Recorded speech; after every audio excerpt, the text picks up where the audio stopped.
Good day, beautiful people, and welcome back to Life Treasures and Golden Moments. This is Natalie Silva. It's almost the end of the month, and I kind of like to close out the month with a topic. And I found this poem, and I'm sure that a lot of you have heard it before, and it's called A Reason, a Season, or a Lifetime. Something to think about and give us food for thought, because it happens to all of us in our lifetime. People come into your life for a reason, a season, or a lifetime.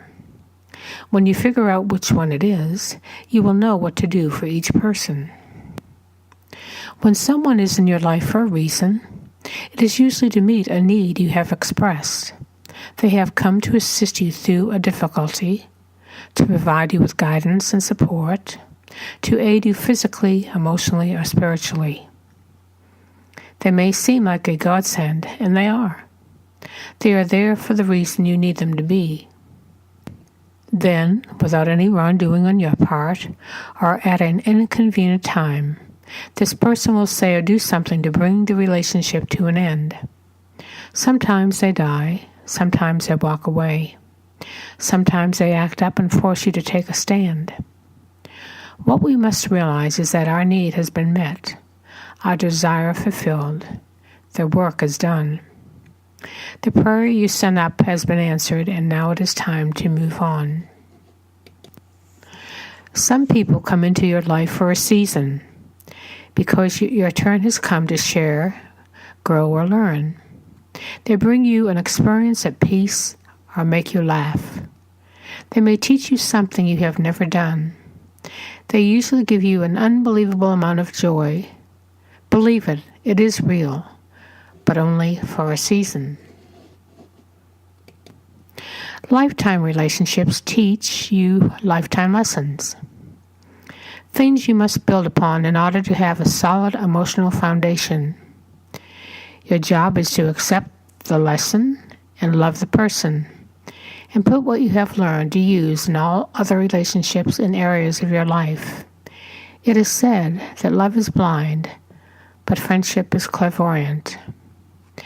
This poem was written by an unknown person, but it has a lot of meaning. On that note, the story that I would like to share with you today was authored by Edie Weinstein, and it's called Reason, Season, Lifetime, Accepting Impermanence in Relationships. It has been said that people enter our lives for a reason, a season, or a lifetime.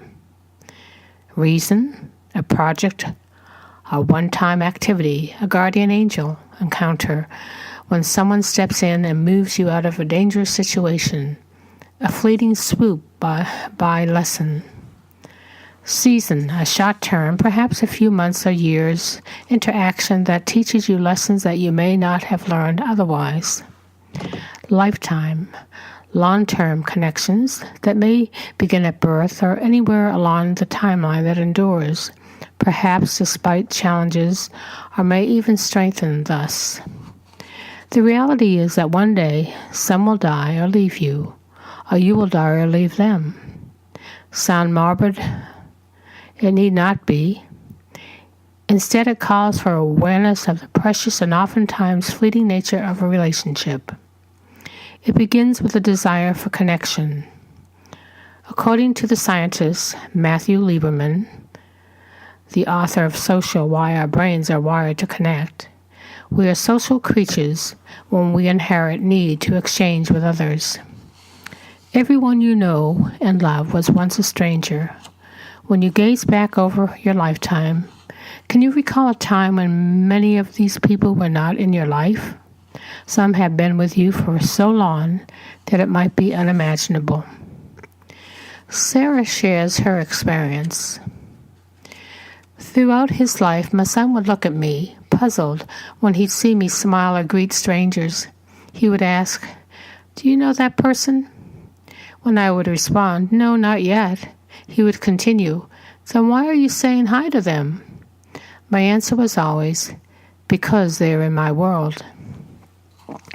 Continuing, how sad it would be to have missed the opportunity to connect with certain people who grace my life, and how rich I am to know and love them.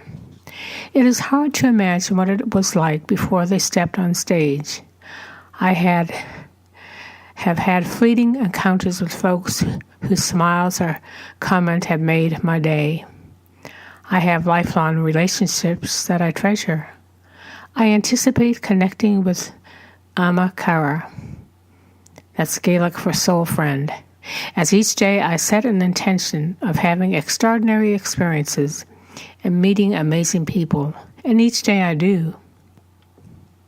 Walking through my door will be people I will love for decades and look forward to embracing as new links in those overlapping soul circles that so delight me. She adds poetically, I am grateful for my far-flung tribe, wherever it is that they are living and breathing now. Many of our interactions seem meant to be, or Yiddish, beshert.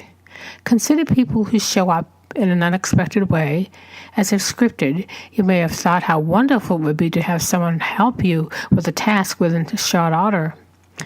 A person crosses your path who is ready, willing, and able to be of assistance.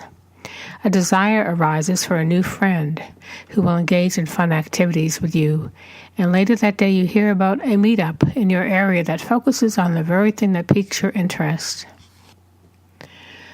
Once a relationship is established, you may find yourself taking that person for granted, assuming that they will fit into the lifetime category. Relationships need to be cultivated and tended to like a blossoming garden. With neglect, they will wither, and with loving attention, they will flourish. This is so whether we are speaking of platonic friendships, family relationships, or romantic partnerships. How to maintain the garden. Keep the lines of communication open. People are not always mind readers and can only respond to what they imagine you are thinking and feeling. The same behaviors that drew you to each other can be maintained. Keep courting each other with kind and loving words and gestures. Don't let the fire get doused. Feed it with fun, attention, and the fuel that lit it initially. Speak to this person as if they are someone you love and would like them to remain in your life. Start with the ending and imagine that the relationship is over, so that the pressure is off and you can speak the truth about who you are, rather than hiding your shortcomings to make a good impression. We can think about the concept of, if I had a year to live, what would I do in that period? An even more revealing question might be, what if I knew my parent, child, partner, friend had a year to live? How would I treat them? Would you be more patient and understanding? Would you spend more time together creating memories that would carry you through the loss? Don't sweat the small stuff. And it is mostly all small stuff. Richard Carlson, the author of beloved series by that name, had it all going for him. A wonderful marriage to Christine, 2 thriving daughters, a solid career as a writer and a speaker.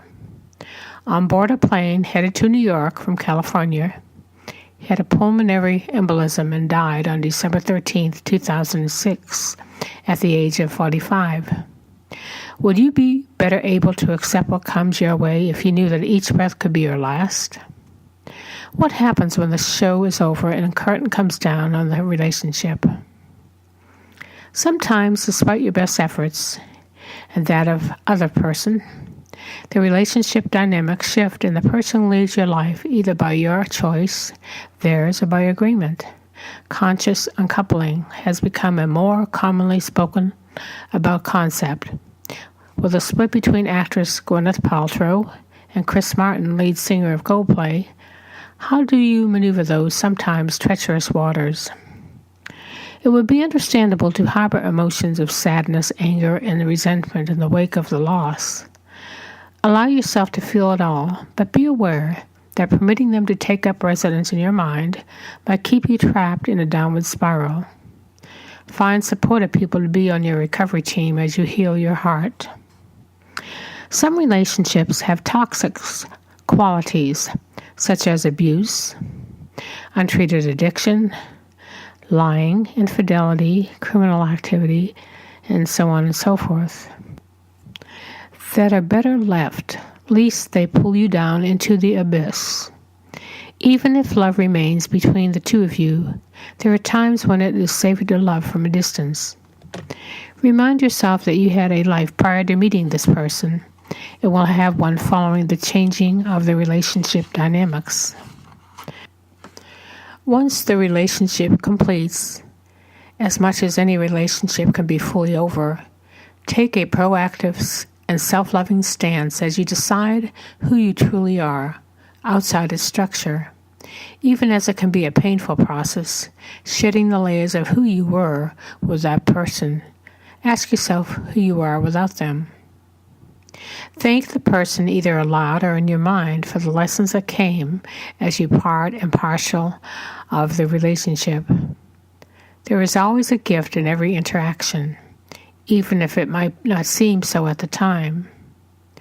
Gratitude has a way of easing the pain and soothing away the rough edges. Regardless of the ways in which relationships change, be compassionate with yourself and others involved to help heal any residual wounds. Honor and appreciate it for what it was as you open the door for even more to enter and enrich your life. In closing, I just wanted to say that in every relationship, you walk away with some beautiful memories that have enriched your life. Treasure those memories. Love those people, those pets, whatever, that time. Because this is what makes you who you are. You all take care. Have a beautiful week. And may God bless. Till next time, this is Natalie Silva.